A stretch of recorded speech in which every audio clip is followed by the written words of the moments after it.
Bonsoir à tous, soyez les bienvenus dans 28 minutes et bonsoir à vous, camarades galvanisants. Bonsoir Elisabeth. Pourquoi je dis ça? Ce soir, deux actualités au sommaire. L'hantavirus, tout d'abord, ce virus extrêmement létal transmis à l'homme par les rongeurs. 5 semaines après la découverte d'un foyer virulent sur le paquebot Hondius, l'OMS écarte le risque d'une vaste épidémie. A-t-on bien tiré toutes les leçons de la pandémie de Covid? Selon Emmanuel Macron, toutes les précautions sont prises. Le gouvernement a pris les bonnes décisions. La situation est sous contrôle, sous son autorité, grâce à nos soignants que je veux à nouveau remercier. Et maintenant, il est important qu'il y ait une vraie coordination européenne et que l'Organisation mondiale de la santé puisse coordonner tout cela comme il se doit. Notre autre actualité concernera la visite officielle de 3 jours du président américain Donald Trump en Chine, dans un contexte géopolitique plus incertain et brûlant que jamais au Moyen-Orient, notamment face à un Xi Jinping qui n'hésite pas à se présenter comme le garant attentif de la stabilité mondiale. Trump est-il plus affaibli que jamais? On en débattra et puis on vous retrouvera, Marie Bonisseau et Xavier Mauduit, pour vos chroniques. Direction l'Australie, Elisabeth. L'Australie, oui, où le géant minier Fortescue vient d'être condamné à verser plus de 100 millions de dollars d'indemnité à un peuple autochtone aborigène pour avoir détruit leurs terres. C'est l'occasion d'aller visiter cette région d'Australie, Elisabeth, où les aborigènes sont présents depuis des millénaires. Et vous, Marie? Un lien inattendu, la crise des matières premières qui impacte les couleurs. Au Japon, des paquets de chips vont virer au noir et blanc pour faire des économies. Incroyable. À tout à l'heure. Et pour commencer, on reçoit un bûcheron, fils de bûcheron, Mathias Bonneau, qui aime passionnément les arbres et qui désire déjouer les idées reçues ou les raccourcis un peu trop hâtifs sur son métier, qui ne serait pas toujours irrespectueux envers le vivant et les écosystèmes. Démonstration magnifique dans son roman dessiné, Histoire d'un arbre, qui suit le parcours d'un tronc de hêtre jusqu'au fauteuil. Être et avoir été, en somme. On le retrouve tout de suite.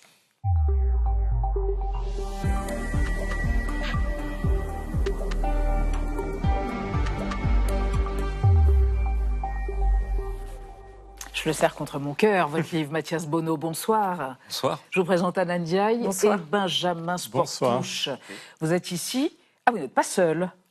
Non, je ne suis pas venu tout seul. Vous êtes avec votre camarade, votre fauteuil. Mon petit fauteuil. Voilà, votre petit fauteuil, car vous publiez Histoire d'un arbre, de la vie d'un arbre donc en forêt jusqu'à un fauteuil qui a été conçu, dessiné par vous et par vos camarades. Exactement. Fauteuil en hêtre, alors que celui-ci est en Cyprès. Voilà. Il n'était C'est la pas version transportable. parisienne du fauteuil Tarn. Ah, très bien. Combien de temps, juste pour nos spectateurs qui sont sûrement fascinés par cette évolution entre le tronc et le fauteuil, combien de temps entre le tronc, coupé par vous-même, et le fauteuil terminé? Si je n'oublie pas, il a fallu 3 ans. Mine de rien. De rien. Votre profil idéal, par Gaël Legras, on en reparle après. Mathias Bonneau, vous êtes bûcheron depuis une quinzaine d'années. Dans vos livres, vous racontez la beauté et les difficultés de votre métier, mais aussi votre rapport à la forêt et au temps. Pour décrire cette vie lente, consacrée au bois, vous avez le profil idéal. Dans les années 60, votre grand-père plante des épicéas, des douglas et des pins du côté de Rouerou dans le département du Tarn. Votre père, Pierre, entretient cette forêt en croissance. Petit, vous y allez parfois avec votre mère et vos sœurs. Sous les arbres, pas de feuilles, mais un tapis homogène de mousse claire, presque brillante. Une fois le bac obtenu, vous suivez une formation d'architecte. Après vos études, vous retrouvez les bois et vous éprouvez le sentiment d'être à votre place. Il s'agit de l'espace du temps long où l'on raisonne en décennies. Cela convient à mon rythme, plutôt lent. Bûcheron à temps plein au début des années 2010. On va couper ces deux pour que celui-ci, donc au-dessus, puisse grandir. Vous dessinez votre environnement et vous consignez vos expériences sur des carnets. En 2014, vous publiez L'hiver au bois. Le travail en forêt est passionnant, mais c'est quand même quelque chose de très dur. Et alors les bouffées d'air que je peux avoir à dessiner permettent de faire une respiration par rapport à la difficulté du métier. Après Une fois l'arbre à terre, livre de reportage, fruit de vos entretiens avec le scieur Étienne Lescure, vous proposez un récit autobiographique en 2025. En taille de direction, perçage à cœur, je tape fort tous mes coins à l'arrière de l'arbre, mais l'arbre ne veut pas glisser entre ses voisins. Vous y partagez votre passion, mais aussi les douleurs physiques, les dangers et les galères. La fatigue colle irrémédiablement à ce métier, tout comme la mauvaise rémunération. Poser les choses sur du papier, moi c'est quelque chose que je faisais assez naturellement. Que ce soit les chiffres des arbres, que ce soit les emplacements de mes plantations, ou que ce soit juste des idées. Et donc au bout d'un moment j'en avais beaucoup et je me suis dit, bon on pourrait peut-être essayer d'en faire quelque chose de ça. Aujourd'hui, vous retracez l'histoire d'un arbre, de sa vie en forêt à la construction d'un fauteuil. En dernière page, vous précisez « Un arbre, c'est l'image de l'ancrage. Le bois est une masse d'histoire qui a vécu quelque part. » Vous êtes ému, Mathias Bonneau, je le vois. Alors justement, en 2025, dans Bûcheron, qui a eu d'ailleurs le prix du roman écologique remis par la Fabrique écologique, vous écriviez « J'embrasse la beauté de ce métier, bûcheron ». Où est-ce qu'elle se niche ? Dans votre osmose avec une forêt, avec le vivant, dans quelque chose qui vous lie à l'arbre, dans quoi ? Un geste immémorial qu'ont fait tous les hominidés, attraper un bout d'arbre ? C'est une bonne question. Moi, ce que j'aime, surtout aujourd'hui, c'est arriver à trouver une place entre on a besoin de bois, donc il faut aller en prélever, mais on veut surtout pas abîmer cette forêt qui nous est si précieuse, et donc trouver ce petit équilibre-là, c'est ma passion maintenant. L'équilibre entre la production et la préservation, c'est ça que Exactement. vous voulez dire, en quelque sorte. C'est-à-dire, vous n'êtes pas un bûcheron qui se livre à des coupes rases. C'est vrai qu'il y a une image associée au bûcheron, un type peut-être un peu viriliste, qui sort, qui brandit sa scie, qui coupe tout et qui est content de le faire. C'est pas du tout ça, le métier de bûcheron. En tout cas, c'est pas comme ça que je le vois, non. Mais avec mes collègues, on est... Enfin, ouais, non, du coup, on n'est pas du tout en train de se battre contre la forêt. On essaie de trouver, de l'accompagner, de jouer avec, essayer de faire partie. Partie de la forêt. Oui. Faire partie. Alors, votre père était bûcheron, mais votre famille vous a dissuadé de faire ce métier. Comment vous l'expliquez ? Je pense que, mais ça c'est souvent dans les métiers manuels, en fait, les gens savent à quel point c'est difficile et ils souhaitent pas forcément la même chose pour leurs enfants. Mais difficile pour le corps, difficile en termes d'énergie, parce que ça vous abîme irrémédiablement et que quand vous aurez 50 ans, vous êtes très jeune, mais vous serez abîmé par le métier ? Je le suis déjà.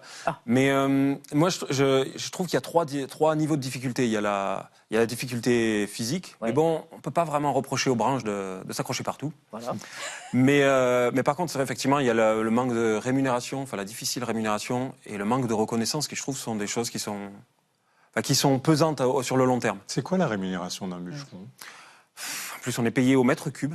Oui. Au mètre cube, on mesure chacun des arbres qu'on abat. Oui. Et puis, on mesure leur volume, 1 mètre cube. Et c'est ça, la plupart... Enfin, notre rémunération, elle est basée là-dessus, quoi. Donc, ça pousse, en fait, à couper plus vite, plus fort. C'est pour ça qu'on en est un peu dans des impasses, j'ai l'impression. Vous dites, le bûcheron, c'est vraiment un prolétaire. C'est un prolétaire parce qu'on possède pas, on a Vous n'êtes pas exploitant forestier et vous n'êtes pas propriétaire. On a juste une tronçonneuse pour faire tomber les arbres. On possède pas la terre. On n'a pas prise sur les choix. Ouais. Et ce qui fait souvent qu'on est. Alors moi, j'ai un peu plus de chance. Enfin, j'ai de la chance de pouvoir travailler sur des forêts qui sont familiales. De pouvoir avoir J'ai fait des études, j'ai passé un BTS, donc j'ai aussi prise sur les choix. Je fais pas que couper, je plante aussi. C'est moi qui vends les bois. Donc j'ai une vision un peu plus globale qui me donne quand même beaucoup de respiration. Mais la plupart des bûcherons n'ont pas cette. Ce n'est pas le cas de la plupart des bûcherons. Mm-hmm. On va évoquer avec vous, Mathias Bonneau, et avec Anna, un problème qui commence à être un petit scandale écologique. 1 millier d'arbres, ou quasiment 1 millier d'arbres, sont en train d'être coupés dans les Vosges, en amont du circuit du Tour de France. Oui, pas question qu'un sapin ne s'abatte sur un cycliste lors du prochain passage du Tour de France dans les Vosges. Ce sera le 18 juillet. 872 arbres précisément vont donc être abattus sur un tronçon de 4,5 km jusqu'au sommet du Ballon d'Alsace. Des travaux, a priori prévus de longue date, précisent la préfecture et l'ONF. Ce à quoi les associations de protection de l'environnement et de la biodiversité répondent.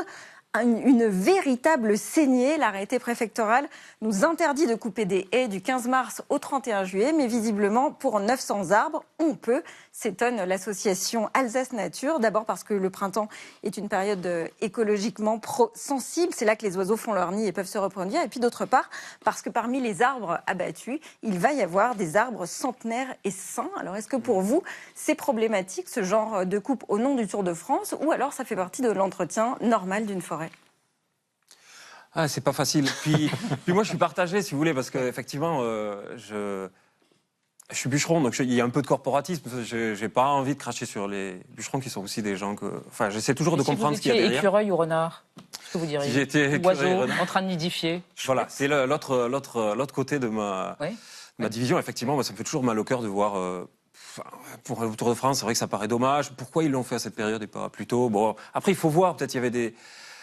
J'aimerais bien discuter avec les personnes plus. Non, ça prouve que vous êtes nuancé, en tout cas, c'est ça qui est formidable. Je suis un diplomate. Et est-ce que, alors, il y a 17,5 millions d'hectares de forêts publiques et privées en France, c'est gigantesque, c'est à peu près 30% du territoire français, mais selon l'ONF, l'organisme national des forêts, taux de mortalité des arbres a augmenté de 80% en 10 ans. C'est une préoccupation pour vous, ça? Oui, absolument. Vital. Je pense qu'on ne se rend pas bien compte, mais je pense que toutes nos carrières de forestiers, toutes nos carrières de forestiers vont être dédiées à gérer des forêts qui meurent. À cause du réchauffement climatique, à cause des scolites, à cause des parasites. Les scolites ne sont pas problématiques. En fait, ce qui fait que les scolites pullulent, c'est parce qu'il y a le réchauffement climatique. C'est le centre du problème. C'est quoi les scolites? Pardon, les scolites, c'est des tout petits coléoptères. Ah oui. Qui pondent sous l'écorce des arbres et qui, du coup, les font mourir. Et racontez, donc ce fauteuil, comment vous y arrivez à ce fauteuil? Comment vous est venue l'idée de le faire? C'est quoi? Pour montrer l'image d'un bûcheron qui sait travailler le bois et qui peut arriver avec un matériau aussi noble à ce genre de pièces? Moi, ce qui me plaisait, ce que j'avais envie de faire, et c'est un peu dans les deux livres, que ce soit Bûcheron ou Histoire d'un arbre, ce qui me plaît, c'est d'emmener les gens dans la complexité de nos métiers. Que ce soit les gestes, que ce soit les interrogations qu'on peut avoir. Et donc, dans les deux cas, c'est ça un peu mon moteur, quoi, de raconter les choses qui sont complexes. Pourquoi on a fait tel choix? Qu'est-ce que ça fait de couper un arbre? Ce genre de questions-là. C'est un peu ça que j'essaie de raconter. Qu'est-ce que ça fait de couper un arbre, d'ailleurs? Est-ce que c'est quelque chose d'enivrant et de douloureux à la fois? C'est ce que vous avez l'air de signifier. Oui, c'est assez juste, c'est assez ça. C'est un résumé? Effectivement, c'est enivrant de pouvoir... Enfin, ça nous donne une sensation de puissance, quoi, qui est assez jouissive. Mais c'est en même temps aussi quelque chose de très grave. Moi, ce que je supporte pas, c'est quand ça se passe bien, quand l'arbre tombe là où on a prévu, qu'on n'a rien abîmé de la forêt, qu'on s'en va et qu'elle est prête à repousser, à continuer à pousser, là, il n'y a pas de problème. Mais quand ça se passe pas bien, là, je me sens vraiment mal. Oui. Est-ce qu'il y a des bûcheronnes? On parle de bûcherons, mais est-ce qu'il y a quelques bûcheronnes ou est-ce que c'est vraiment un métier réservé plutôt aux hommes? Oui, alors bon, je pense qu'elles ne sont pas nombreuses, mais il y en a. D'accord. Notre équipe de bûcherons se féminise petit à petit. Et ce livre, Histoire d'un arbre, c'est aussi pour transmettre quelque chose de l'ordre d'une vocation, ou en tout cas, au-delà de l'explication, vous disiez, je veux faire une forme de pédagogie, mais c'est peut-être créer des vocations? C'est pas mon but premier, j'ai pas beaucoup d'ambition quand j'écris les livres, à part juste le plaisir de raconter. C'est ça, et de sortir votre carnet noir qui n'est pas dans votre poche, exceptionnellement aujourd'hui, puisque vous avez toujours un carnet. Une dernière question, est-ce que vous avez vu le film Le Chant des forêts de Vincent Munier, qui a eu un nombre de spectateurs colossal et qui exalte justement cet écosystème total, oui, je l'ai préservé. Vu, ouais. Très bien. Il est chouette, mais c'est marrant parce que moi, en fait, je suis sorti en me disant, bon, on est d'accord, la forêt, elle est belle, il faut la préserver. Mais qu'est-ce qu'on fait maintenant? On a quand même besoin de bois, comment on fait pour aller dedans sans la détruire? Et voilà, c'est une aporie, c'est une énigme compliquée à résoudre. Merci de la proposer aux spectateurs et à nous-mêmes. Merci Mathias Bonneau. Histoire d'un arbre, d'un être à un fauteuil. Ce n'est pas celui-ci, mais c'est son frère jumeau qui est resté dans le Tarn. Et puis bûcheron, les deux, au seuil. Merci infiniment d'être venu nous voir. Merci dans beaucoup. 28 minutes, on va passer à nos deux débats du soir, deux débats d'actualité. Dans un instant, on reviendra sur les enjeux géopolitiques de la visite d'État de Donald Trump en Chine. Mais d'abord, l'hantavirus à l'origine d'un foyer d'infection sur le paquebot Ondius qui a fait au moins 3 morts, réactive les peurs liées à la pandémie de Covid, même si l'OMS écarte le risque d'une vaste épidémie. Est-ce qu'on a tiré toutes les leçons du Covid au fait? On en parle après la mise au point d'Amira Swilem.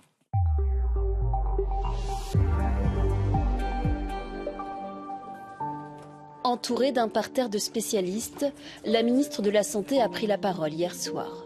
Face à la menace de l'hantavirus, l'exécutif veut montrer qu'il prend la situation en main. J'ai souhaité que les Français disposent en toute transparence des mêmes informations que celles présentées au plus haut niveau de l'État. Aujourd'hui, le gouvernement a sans doute un des protocoles qui est les plus exigeants, comme l'Espagne et quelques autres, ce qui est une bonne chose, parce que nous avons l'expérience du passé. Le virus, transmis à l'homme par des rongeurs, a fait à ce stade au moins 3 morts. Tous des passagers du ferry sur lequel la maladie s'est déclarée. Le ministère de la Santé français a comptabilisé 147 passagers et personnels du navire, issus de 23 nationalités différentes. Leur retour dans leurs pays respectifs fait craindre une propagation du virus. Parmi les passagers, il y avait 17 Américains qui viennent de rentrer aux États-Unis. It looks like it's just a disease that we've had around in a very small way for a long time. Not a good one to catch because, it's a very severe disease if you catch it, but it's very hard to catch. Résultat, pas d'isolement systématique pour les passagers américains quand d'autres pays appliquent des règles plus strictes. L'OMS, que les États-Unis ont annoncé avoir quitté en janvier, ne peut qu'émettre des recommandations. Les pays sont souverains. Nous ne pouvons donc pas les forcer à adopter nos protocoles. Nous ne pouvons que les conseiller et leur faire des recommandations. Mais j'espère qu'ils suivront les conseils et les recommandations que nous leur donnons. Alors, les leçons du Covid ont-elles été tirées? Est-ce que les autorités ont raison d'en faire autant? Cette nouvelle épidémie est-elle un choc salutaire pour une meilleure coopération internationale? Alors, interviendront ce soir, bonsoir tous les trois, Catherine Tricot, directrice de la revue Regard, Jean Quatremer, journaliste spécialiste des questions européennes, et Ziad Limam, directeur et en sus rédacteur en chef de Afrique Magazine. Justement, une question à vous, Catherine Tricot. Est-ce que la communication du gouvernement vous semble bien gérée? En tout cas, la forme, le fond? Ça me semble pas trop mal. La ministre de la Santé a communiqué. J'ai l'impression à l'Assemblée. Oui, j'ai le sentiment qu'ils ont voulu jouer la transparence, c'est-à-dire donner les informations et c'est-à-dire avoir une certaine humilité, parce qu'en fait, dans les informations, il y a ce qu'on sait, il y a ce qu'on ne sait pas. Ça semble plutôt pas si mauvais que ça, puisqu'il semblerait que le virus n'ait pas muté. Donc, c'est quand même une question qui était un peu en suspens et qui reste à vérifier. Mais bon, voilà, on est plutôt rassuré sur ce point. Ce que je trouve, c'est que quand on dit avoir tiré les leçons du Covid, il y a la gestion dans l'immédiat. Là, je trouve que c'est plutôt pas mal. Puis il y a la gestion de fond. Et là, c'est peut-être un peu plus compliqué. Ce matin, il y avait l'Organisation mondiale de la santé animale qui vient de sortir un rapport et qui dit qu'en fait, 60 à 70% des maladies que nous attrapons viennent du monde animal. Or, avec le dérèglement climatique et les animaux qui se rapprochent de nous, de milieux habités, eh bien, on a de plus en plus de zoonoses. Et voilà. Donc, la question de traiter sur le fond cette question qui passe par le réchauffement climatique notamment, devrait occuper plus activement nos gouvernants. Ce qui explique peut-être l'inquiétude des Français. Jean Quatremer, un Français sur deux se dit inquiet selon un sondage tout récent par rapport à cette actualité. Et en même temps, on a l'impression qu'on a tiré les enseignements du Covid tout de même, non ? Pas véritablement, je trouve, parce que déjà, vous avez des gens qui sont contaminés sur un bateau de croisière. Un bateau de croisière. Donc, tous unités de lieu. Et qu'est-ce qu'on fait ?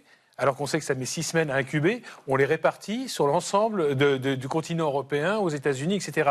J'avoue, alors on me dit... Vous voulez les laisser sur le bateau ? Non, pas laisser sur le bateau, mais vous, par exemple, vous les mettez dans un endroit, dans une ville où il y a un hôpital, vous isolez l'hôpital, et ensuite, comme ça, on traite tous les gens. Il ne s'agit pas de les laisser sur un bateau. Ça s'appelle la quarantaine. C'est un truc... Est-ce qu'il vaut mieux avoir 300 personnes en quarantaine ou 9 milliards d'habitants de la planète. 8. Faut juste poser... Oui, 8, ça va vite. Hein. Oui, ça va vite. Je ne sais pas quand sera diffusé. Oui, ce soir.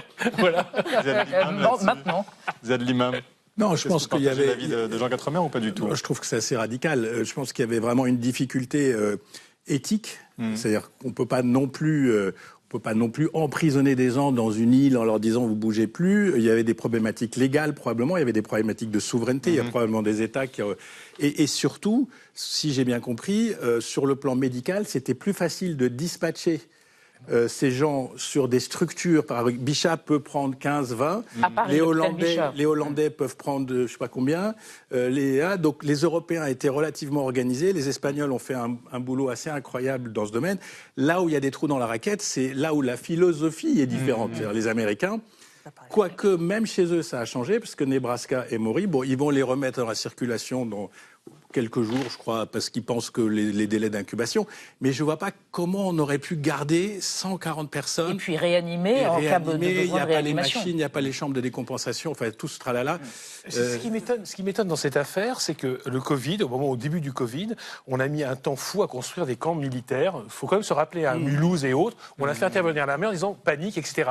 Sauf qu'on a mis 2 semaines, 3 semaines à agir, pendant que les Chinois avaient agi très tôt. Il faut quand même se rappeler les débuts du Covid. Ça commence par continuer à aller au théâtre, hein, Emmanuel Macron. Une semaine après, on confine. Puis après, finalement, on appelle l'armée au secours.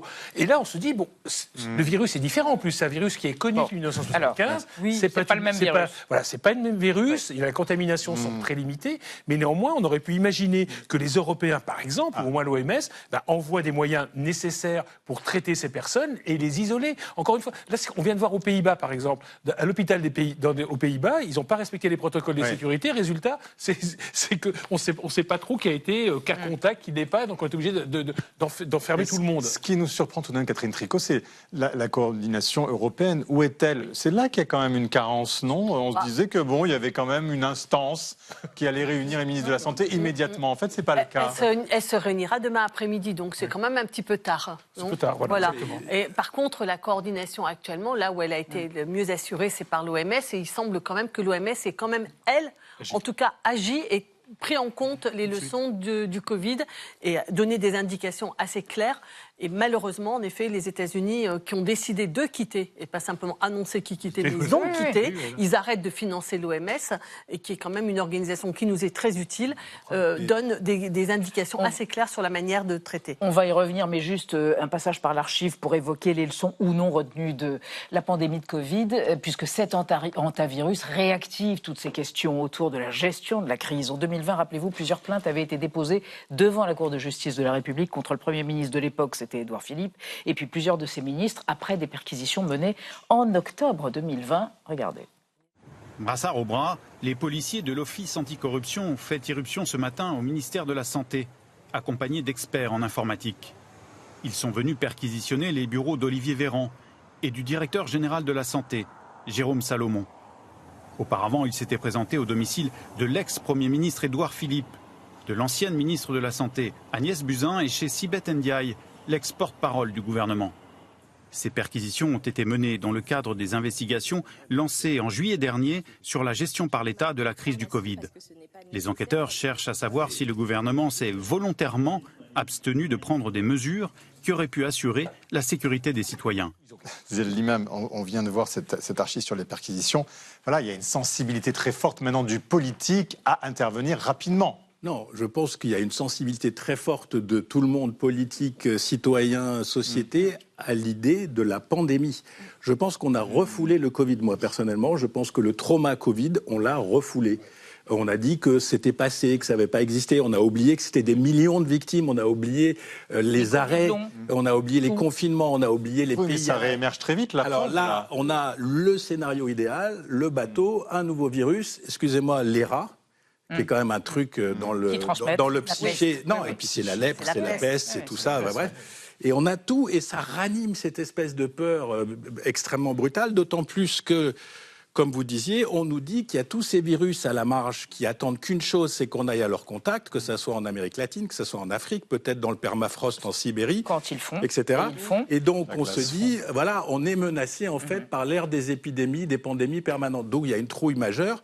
Mais je pense quand même que là, on pourrait se dire, attendons 1 jour, 10 jours, 5 jours, 6 jours pour voir où ça va aller. Ce virus est différent, il est mortel dans 3, 4, 5 cas sur 10, on ne sait pas trop. Mais attendons de voir les fameux 40 jours sur lesquels on est... Déconseillons d'aller dans les décharges. Jean Quatremer, on se souvient aussi du Covid et des théories complotistes. Est-ce que là, il faut s'attendre à une vague, un raz-de-marée aussi de théories complotistes autour de cet hantavirus? Ça serait dommage qu'on n'ait pas ça. Je veux dire, les réseaux sociaux sont toujours là, les complotistes sont toujours là, les antivax sont toujours là. Évidemment qu'ils vont s'en donner à cœur joie. Et en plus, là, on voit bien les premiers ratés. Ça a déjà commencé, d'ailleurs. Voilà, absolument. On voit les premiers ratés dans la gestion. Donc, au fond, les élections qui arrivent, la tension internationale et tout ça. Puis ce virus, pourtant connu depuis 1975, qui n'a jamais été, qui n'a pas fait l'objet vraiment de recherche, qui n'est pas soignable. Ouais, c'est très bizarre. Enfin, je vois très bien, évidemment, qu'on y échappera. Hélas, pas. La bêtise est toujours là. Hein. Oui, mais enfin, c'est pas qu'un problème de bêtise. Parce que sur le coronavirus, le complotisme, c'était de raconter que c'était un virus qui avait échappé d'un laboratoire. Oui. Or, ça, c'était quand même d'un laboratoire chinois. Or, apparemment, il semble que ça, ce ne soit pas vrai. Oui. Ah oui. Non, c'est pas vrai. Et c'est toutes les... Ben non, les enquêtes aujourd'hui. Donc c'est le pangolin alors? Non, c'est pas le pangolin, mais c'est bien le marché aux animaux de la ville de Wuhan. C'est de là que serait parti donc le Covid. Et on peut se dire que peut-être que cette légende qui a été que ça a été échappé d'un laboratoire chinois, qui a été quand même la légende qui a été portée par l'administration Trump très fortement, elle n'était pas complotiste par hasard, elle a raconté une histoire.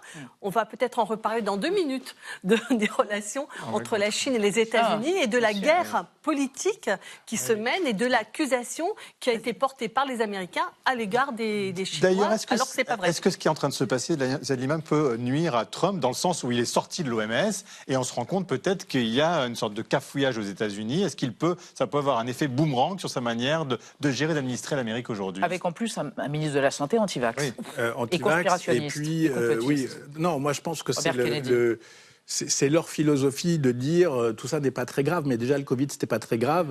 Quand il y a eu des dizaines de milliers de victimes aux États-Unis, ça a fini par être grave. Moi je pense que les Américains, aux États-Unis aujourd'hui, il y a vraiment 2 structures. Il y a la structure autour de Trump et les gens qui sont autour de lui. Il reste quand même une structure d'État qui est même fragilisée, mais qui est encore là, qui peut réagir. Il y a des universités, il y a des chercheurs, il y a des gens qui... fondations. Il y a des fondations, il y a des gens qui vont travailler sur ce virus très très vite, qui ont des moyens de travailler très vite. Donc je pense que il y a un risque d'échappement à cause du libéralisme un peu fou, mais il n'y a pas non plus un délitement majeur. Alors, vous nous avez tendu évidemment une perche en évoquant le 2e sujet d'actualité de ce soir. C'est la visite d'État qui va durer 3 jours. Il est arrivé aujourd'hui de Donald Trump en Chine. Oui, avec une visite avec beaucoup d'enjeux. Donald Trump est arrivé aujourd'hui même en Chine, juste avant de prendre son avion pour Pékin. Donald Trump, vous allez voir, vous allez l'entendre, s'est voulu très confiant sur le résultat de ce voyage. My relationship with President Xi is a fantastic one. We've always gotten along, and we're doing very well with China. And you think President Xi can help and contribute to a deal with Iran? He could. I mean, it might be.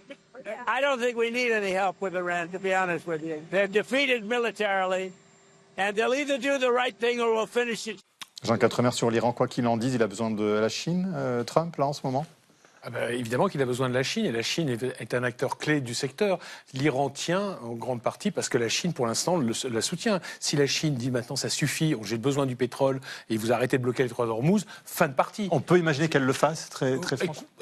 Je ne suis pas certain qu'elle le fera pour l'instant. Elle joue un jeu qui est complexe, et surtout elle est dans la résistance à l'égard des États-Unis. Mais il faut voir aussi les chiffres de la croissance en Chine, qui sont très bas. Xi Jinping a besoin d'avoir une croissance plus forte. Si ça se prolonge et le droit d'Ormuz reste bloqué, les Chinois n'accepteront pas très longtemps que ça dure. On l'a bien vu avec les Houthis au Yémen. Notamment, ils menaçaient le commerce mondial.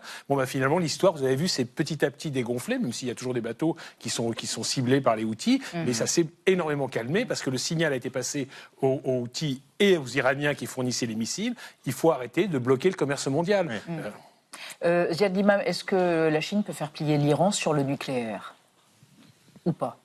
Question. Oui, la Chine joue un jeu complexe. Les Chinois ne sont pas forcément pour la dissémination nucléaire. Ils ne sont pas forcément pour la guerre. Ils sont pour des rapports de force équilibrés, stratégiques, dans lesquels leur puissance à eux s'affirme progressivement, mais pas forcément en sortant la canonnière immédiatement. Sur l'Iran, c'est un partenaire d'abord énergétique, ça c'est très clair. C'est le détroit d'Ormuz, c'est le pétrole qui alimente la Chine, bien que la Chine elle-même ait depuis plusieurs années diversifié ses sources, stocké, organisé sa non-dépendance. Et c'est surtout un pied dans un Moyen-Orient sur lequel les Chinois ne sont pas forcément des acteurs clés, mais ils ont déjà organisé des réconciliations majeures. Ils ont un appareil, ils veulent être une puissance soft, ils existent. Mais par rapport aux États-Unis, ils ont tellement de dossiers ouverts en même temps que l'Iran et Hormuz, c'est un dossier. Mais il y en a au moins... Catherine Tricot, il est en position vraiment de faiblesse, Trump, vous diriez aujourd'hui, face à la Chine. Il dit « nous sommes 2 superpuissances ». C'est vrai, c'est vrai. Moi, je pense que ça, il faut quand même pas s'illusionner. Je veux dire, Trump a été affaibli moralement à l'échelle internationale. Je veux dire, son crédit a beaucoup perdu. Les Européens sont en train de chercher une solution pour se sortir de cette dépendance, mais je pense qu'il est affaibli. Mais enfin, ça reste de très loin la première puissance économique et la première puissance militaire. C'est quand même la moitié de la dépense militaire mondiale est américaine. Donc, les Chinois sont assez petits sur ce plan-là, de là à parler du déclin américain, on entend beaucoup parler de ça. Moi, ça, je pense qu'il faut relativiser. Mais les Chinois, je pense qu'ils sont sur le plan militaire bien inférieur. Ouais. Mais par contre, je pense que la place qu'ils ont pris à l'échelle internationale, d'une part par leur politique sur le réchauffement climatique, par différence avec les États-Unis, mais d'autre part par le fait qu'ils ont des relations de coopération et de multilatéralisme, alors que les Américains sont plutôt sur des relations d'allégeance, enfin qu'ils exigent d'allégeance, je crois que ça leur donne un poids international nouveau et une place nouvelle et plutôt positive. Et puis, on va évoquer avec vous et avec Anna, ce qui met peut-être la Chine en position de force relative ou réelle face aux États-Unis, c'est la bonne santé du commerce. Du commerce international, Voilà. parce qu'on aurait pu penser que la guerre au Moyen-Orient, elle allait déstabiliser les exportations chinoises. C'est d'ailleurs ce que bon nombre d'économistes prévoyaient. Mais non, étonnamment, la Chine fait preuve d'une grande résilience. Ses exportations vers les États-Unis ont bondi de 11,3% le mois dernier comparé à avril 2025. Et au niveau mondial, ce chiffre grimpe à 14,1%. De bons résultats, vous l'avez dit, qu'elle doit essentiellement aux industries dites vertes. Dans un contexte de flambée des prix du pétrole, la Chine est naturellement devenue le fournisseur mondial incontournable de voitures électriques. Il n'y a qu'à regarder les chiffres, plus 112% sur les exportations de véhicules électriques et hybrides rechargeables. Et cela malgré les surtaxes appliquées en Europe et les droits de douane américains. Mais ce n'est pas tout.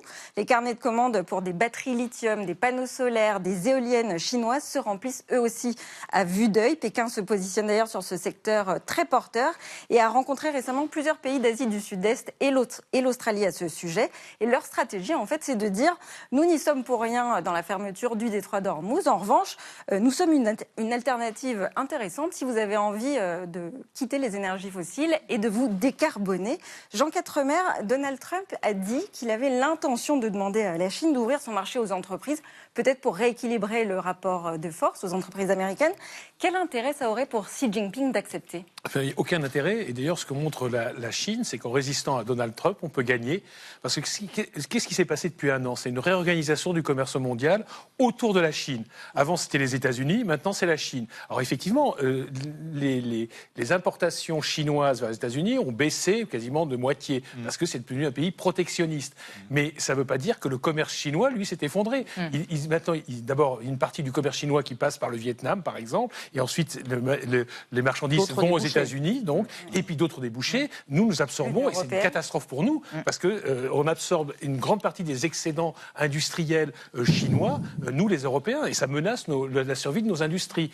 Bon, donc, ce qu'on voit, c'est que la Chine est un partenaire raisonnable, tout comme l'Union européenne, et les États-Unis sont devenus un partenaire imprévisible, un partenaire protectionniste, et qui menace la stabilité mondiale. Oui, mais donc, c'est là la grande puissance, elle est du côté de la Chine. C'est peut-être là où on s'illusionne un peu, Ziad Limam, parce qu'il est avec un aréopage de 17 chefs d'entreprise assez puissants, Trump. Donc nous, on se dit, on va bénéficier de ces difficultés d'entente entre les deux pays au bénéfice de l'Europe. Mais non, ce sont encore deux pays qui vont faire des gros deals, là. Peut-être même des ventes massives d'avions Boeing dans les heures qui viennent. Mais vous savez, les Boeing et les Airbus, c'est devenu le truc qu'on fait à chaque grande visite de ce niveau-là. On en vend 50, si ça se concrétise derrière. Non, voilà, si ça se concrétise.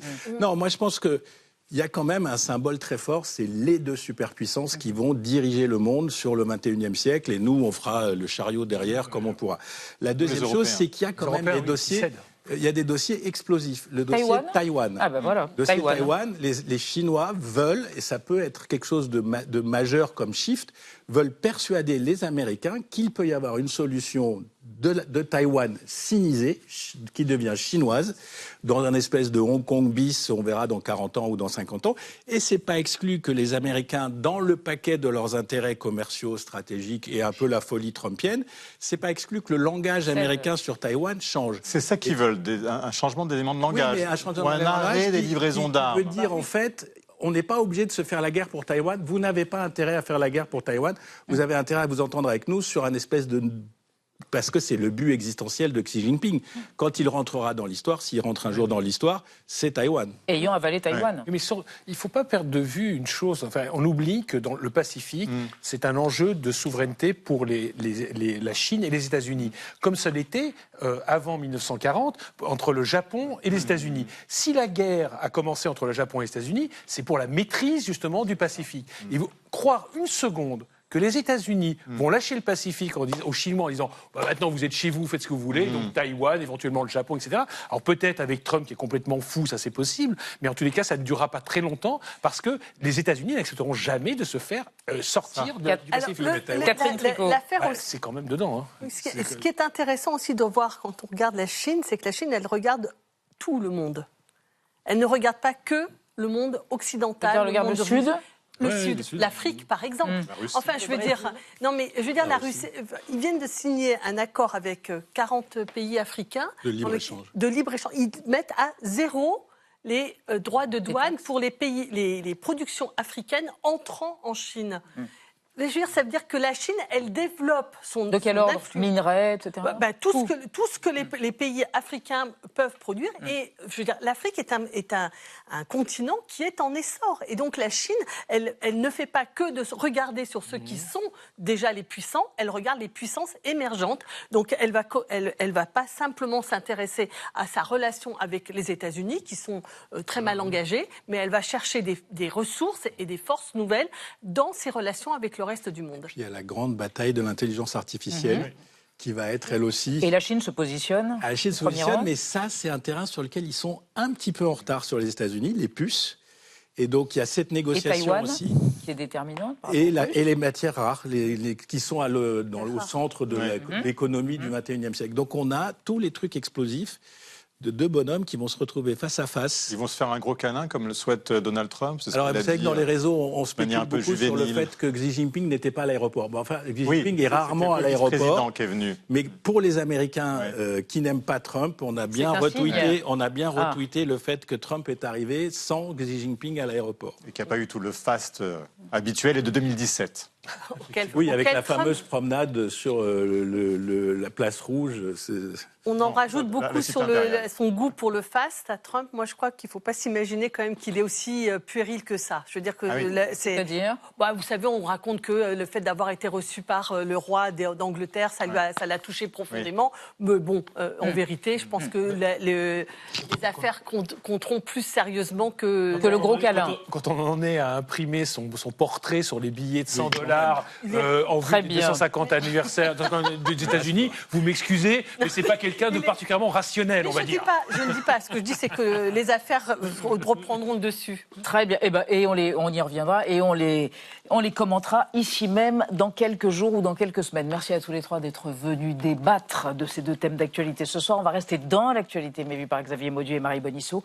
En Australie, les droits fonciers du peuple Yindjibarndi avaient été bafoués par un géant du minerai dont le nom est un nom étrange, d'ailleurs, qu'on retrouve dans Harry Potter, Fortescue. Décision judiciaire historique avec la plus grosse indemnisation jamais ordonnée par un tribunal pour un peuple aborigène. Et puis au Japon, la hausse des prix génère une vie en noir et blanc, carrément. Mais d'abord, le mot vedette du jour, Panini.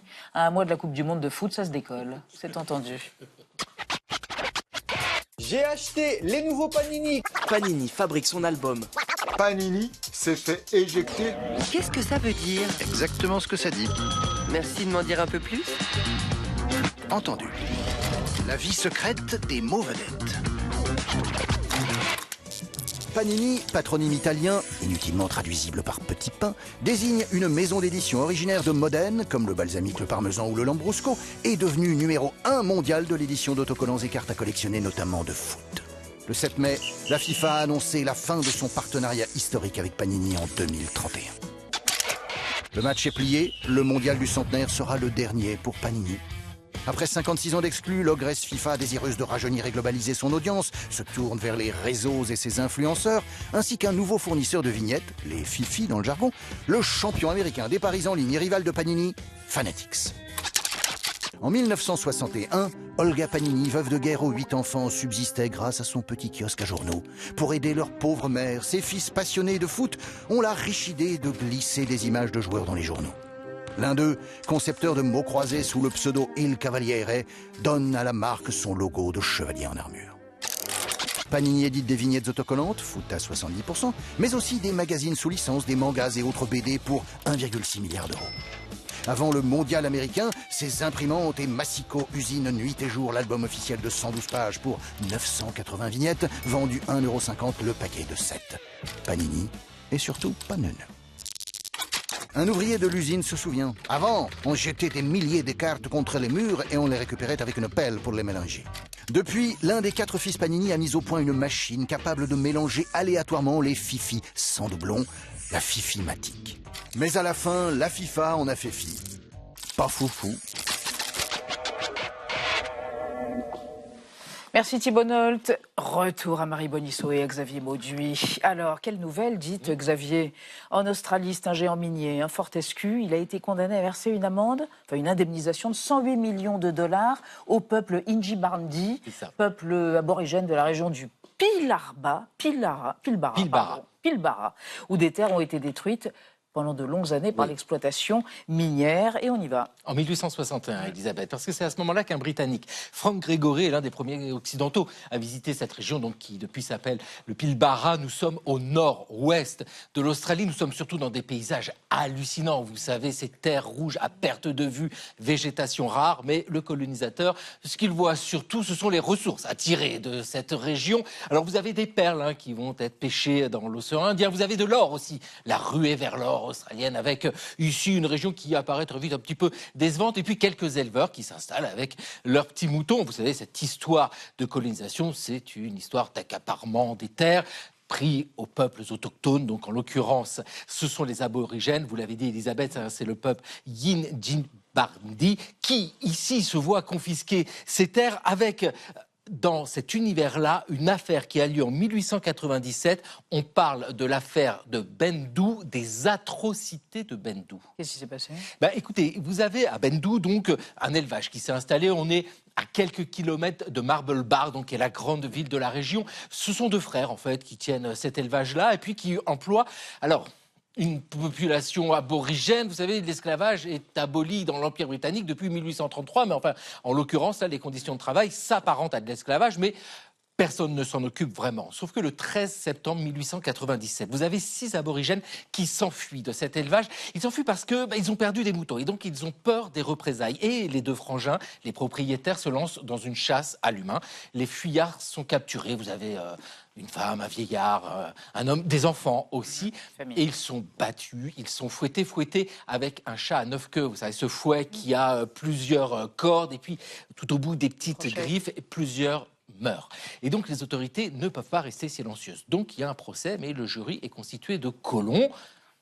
Décision, c'est un homicide involontaire, donc quasiment pas de sanction. Et là, ça provoque un véritable scandale. La presse se saisit de cette affaire, donc un nouveau procès est organisé. Cette fois-ci, c'est de la perpétuité qui, en réalité, n'est pas appliquée. Mais en tout cas, cette affaire-là fait partie de tous ces débats qu'il peut y avoir en Australie à ce moment-là sur la place des aborigènes dans la société australienne. Et vous voyez qu'aujourd'hui, la question qui se pose maintenant est celle des terres détruites et confisquées aux aborigènes. C'est cette longue histoire coloniale, en vérité. Il faut insister aussi sur le fait que ces peuples autochtones sont actifs dans ce combat-là. Ils ne sont pas uniquement passifs, pas du tout. Ils sont actifs dans ce très long bras de fer.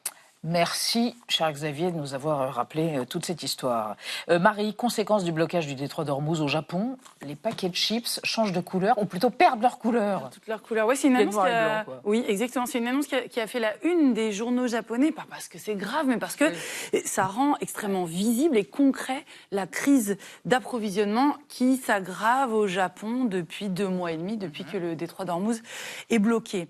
Les emballages des chips et des céréales du petit déjeuner de Calbee, un géant agroalimentaire japonais qui nourrit le pays depuis la fin de la Seconde Guerre mondiale. Ces emballages vont passer, regardez, du orange bien pétant avec du rose et une petite pomme de terre qui vous souhaite un bon appéritif, à la tristesse totale, un paquet sans patates et surtout sans couleur. Oh là là, oui c'est triste. Mais les encres industrielles couleurs deviennent de plus en plus chères au Japon, estime en tout cas Calbee, parce qu'elles sont fabriquées en fait avec du nafta. Le nafta, c'est un liquide transparent qui est issu de la distillation du pétrole. Voilà, bon appétit. Et qui sert à faire plein de trucs. Des vêtements, du liquide vaisselle, des pneus, du matériel médical à usage unique comme les gants, les seringues, les blouses, les masques, etc.